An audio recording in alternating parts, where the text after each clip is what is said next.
A lot of times in the fall, the fish really get keyed in on small bait. And that's when this thing's gonna really shine.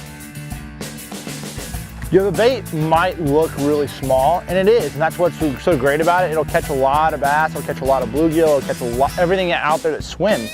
But the action in the water it displaces for a smaller bait that it really is unbelievable. It's really about the cup, and the cup, the mouth. The lip is shaved, meaning it's very thin on the bottom so that it can scoop as much water of the surface water as possible and throw forward that water you just kind of skimmed off the surface, create that giant air bubble, and make it a very, very, very effective popping bait. The cool part about the design characteristics is instead of having an absolute straight line belly, we've got an arched belly. Okay, so that allows the bait to follow through in that forward pop. The bait actually lunges and actually tries to dig as if it's got a swimming lip. One of the biggest things that I would recommend when you're fishing the UL Pop is throwing it on a spinning rod. Okay, throwing it on a spinning rod allows you to get a little bit more distance, and then throw it on Suffix 32 braid, 10 pounds.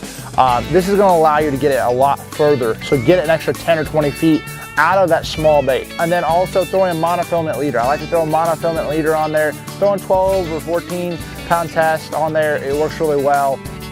There's really a couple different cadences that I utilize when I'm throwing, you know, popping baits like this one. I'm utilizing it to displace a lot of water, but not move that much. So a lot of times I'll either 1, 2, 3, just short little pop, pop, pop, and let that bait sit there.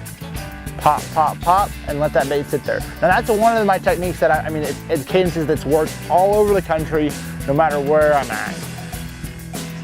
And whether you work it aggressively, or you pop the bait, or just chug it and pull it forward, it's just moving the surface, and that's all you really need to do. You're just trying to disturb the surface in a different way.